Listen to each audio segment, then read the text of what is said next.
more, right? So, and we think more broadly that that happens with individuals even who aren't in such an extreme condition where they can't remember anything. So these are often called internalities, and the policies to deal with them, rather than being called externality policies, are usually called paternalism. And the same idea applies here once you use the right notion. So if you think about, we said it's the non-use of the price system that we said created the problem. Similarly, if you don't have the right Lagrange multiplier inside of your mind that's taking into account the harms that you're causing on your future self, that's an internality, and we should intervene in that just as much as we intervene in externalities. And in fact, there's large areas of social policy that are really driven exactly by this type of internal externality. Does anyone want to give some examples of those? Yeah, Daichi. So, like prohibition on certain kinds of tobacco ads. Yeah. Yeah, so regulation of drugs more generally, right? Forced savings and Social Security are driven by the notion that people don't think enough about their future and don't save for their future, right? Another example of this is energy efficiency standards. So it turns out that the energy efficiency standards that the United States uses are like an order of magnitude bigger than could ever be justified by any sort of carbon tax. And so instead, the claim that many people have made is that they're justified by the fact that people, when they're buying a car, don't think enough about all the fuel that they're going to have to use if they buy a gas guzzler, right? And Alcott and Wozni tried to measure that and actually showed that there's some truth to that. So what they did is they looked at when the price of gas changes, that should lead people to buy more fuel-efficient cars. But in fact, people don't buy as much more fuel-efficient cars as you would think they should if they were taking into account their long-term economic interests. So they care more about price rather than about this fuel efficiency effect. Yes, Steve? Couldn't you argue that that has more to do with uncertainty about future gas prices than... No, so it turns out you can use current gas prices to, you can use the future curve of gas prices, right, which reflects what society knows about what future gas prices are going to be, right, because there's future markets for gasoline. And so you can sort of offset that uncertainty effect. But the interesting thing of Alcott and Wozni is, well, they did find an effect. They found that people only took into account about 70% of the amount that they should take into account. That wouldn't justify anywhere near the CAFE standards. It would justify a little bit of regulation, but nothing like as strong as the CAFE standards. So the corporate average fuel economy standards. They're the standards that require that, like, when companies produce cars, they have to have like a certain amount of gas mileage on average over the cars. Yeah, Mohammed. So isn't this just saying that instead of maximizing the sum of discounted future utilities, we're just summing the total utilities without discounting and saying that people shouldn't discount their future? Well, no, not quite, because people should discount the future at the interest rate regardless, because society as a whole can always save if it has more resources today at the interest rate. But if people are discounting at a rate below the interest rate, then yeah, this is basically saying we should not ignore that, roughly. A final example of this is, it's illegal to commit suicide. It's illegal to sell yourself into slavery, et cetera, et cetera. I think that a lot of those prohibitions are driven by our concern that if we didn't do that, that people would imprudently take up too much debt or something like that and end up being forced, into slavery or these sorts of things. And if we really wanted to allow people complete freedom over their future selves, we wouldn't do that. And in fact, we could even say maybe you should have complete freedom over the future of your children, and you're altruistic over your children. Maybe you should be allowed to actually take on debts that your children would be forced to inherit. So we don't do that precisely because of these types of paternalistic concerns. So some of the most fundamental policies that we have as a society and that we view as sources of progress are actually driven by things that couldn't be justified, I don't think, unless we thought there were internalities within people as well as externalities across people. Yeah, go ahead, James. Couldn't we maybe justify it through a sort of a price-setting argument, saying the reason we make slavery illegal is because if we allow slavery to be legal, all of these people will engage in it, and it's going to make a certain section of society worse off, and we happen to weight those people more than the people who are going to gain from the institution of slavery, even if it's through I've heard arguments like that. I find them a little bit hard to believe because, first of all, exactly how that general equilibrium effect works out is not that clear.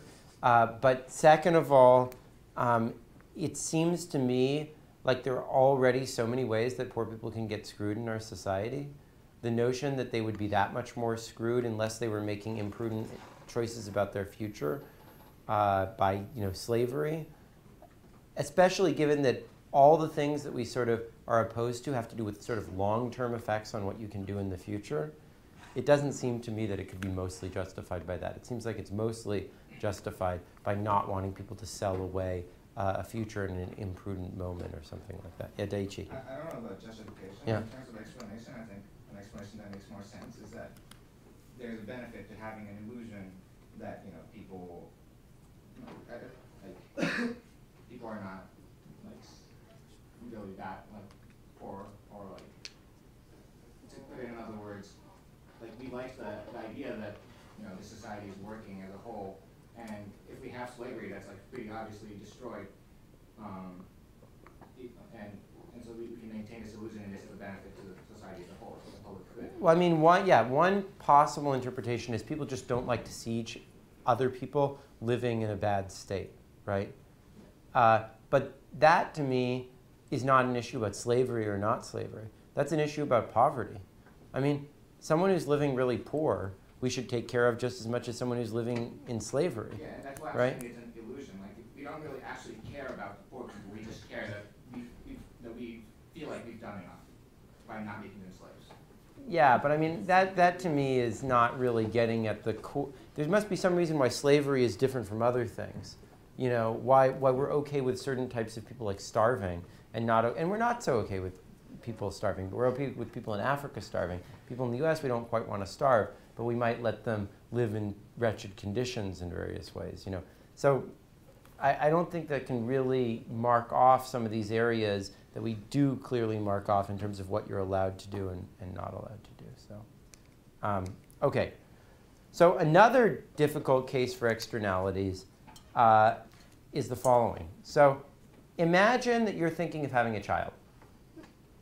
And the net externality that this creates to all people living in the world currently is 0. Now, it might create some benefits for some people, some benefits for losses for other, some pecuniary externalities, but the real externality on net to all living people is 0. And this child that you're going to have is going to have a good, happy life if you have the child. The question is, should there be a subsidy on you having the child? Is there an externality that you create by having the child? Anyone want to say what they think?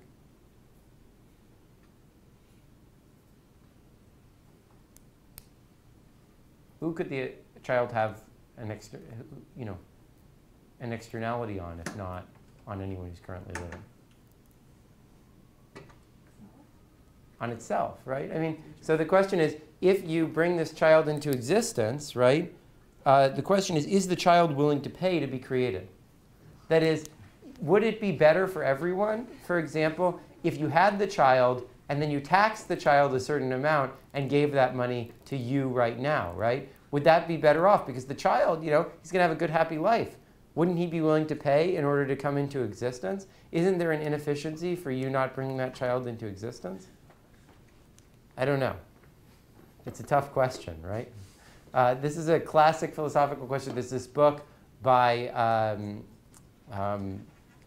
Derek Parfit, which invented this problem called the happy child problem. And then it was reinvented 2 years later in a paper by Becker and Murphy. So another example of a tough externality problem like this is, imagine that you get drunk and you drive on the road. Does that create an externality on other people who are in the same car as you are? What do you guys think? People who choose to drive in the car with you knowing that you're drunk, do you think you've created an externality for them that should be taxed? Who thinks that it does create an externality? Raise your hand. James and Vershank. Who thinks it doesn't create an externality? Everyone. Interesting, interesting. Okay, well, how about, does it create an externality for other people who are on the road? Do you think it does? Raise your hand if you think it does.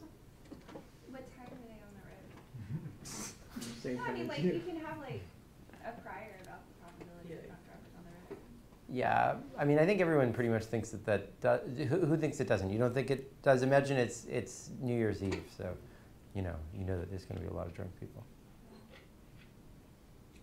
So someone who gave the normal pattern of response, like Mohammed or whoever else, want to explain to me why they think it's an externality in one case and not in the other case?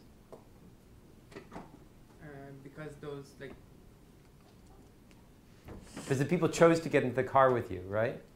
Sure, the other person also chose to go there, but didn't know that, like, at this moment of time, that there was going to be a drunk driver. That doesn't make any sense. Of course they know that there's some chance, right? There's some chance, but, like, there's some chance for everything. Like, there should be a considerable chance for you to account for. What does that have to do with the price system? I mean, if you make something worse for me, it doesn't matter whether I knew that it could have happened to me. I mean, it's like saying that like a company that I go out and I breathe the air and I get sick from the pollution, even though I know that they're putting all sorts of pollution into the air. How does that change anything? So maybe Yeah, the Chrissy. problem is in internalizing the externality. Yeah. So like, if I stay at home because I know there are a lot of drunk drivers on the road, it's an externality on me because like I couldn't do anything. But if I get on the road, maybe this is the other way around, but Yeah. like, I think in one way you could say that I'm internalizing the externality versus. Well, so here's how I would think about it. So imagine that you're driving home with me, and when I drive you home and I'm sober, you feel like you owe me one, right? Because I drove you home and I stayed sober. But if you drive me home and I'm drunk, then you don't feel like you owe me one. You feel like I actually sort of screwed you because I told you I was going to stay drunk, and so you feel bad about me. And as a result, in our long-term relationship, you sort of like lose points of like favors that I owe you as a result of that. Then it's not an externality. But on the other hand, if you're just sort of oblivious and you're like a really inconsiderate person who never notices whether I've done something good for you or something bad for you, then it is an externality on you. Because I'm not reaping the consequences of my action on you. And the reason why maybe it's more likely that on the road it's an externality than it is when we're just in the car together is that you are less likely to be able to pay me back for the favor of not having driven drunk and put you in danger. That's the key point. It really has nothing to do with whether you chose to get in the car with me or not. It has to do with whether I bear the consequences, either by feeling altruism to you or wanting a favor from you, of the action that I took on your utility. Yeah, James? So this is operating through a repeated games mechanism rather than a price Yeah, mechanism. but that's all the same thing. I mean, all that money is a repeated game. It's that I know that I have pieces of paper that I'm going to use and someone else is going to give me something else in the future in exchange for those. In fact, if you think about it, a lot of people say, why didn't the Greeks come up with the idea of the exchange value and what we talk about prices and how much something's worth? Well, if you're living in a very small scale society, why should it be the case that if I do something for you, you have to immediately do something back for me? We live together. We see each other every day. Why couldn't I give you something now and you give me something else back later, right? And once it gets going long enough, why should we even talk about exchanging things, right? Yeah. So in a sense, it's not going to be an externality if we've got well-defined rules between us about how we pay or don't pay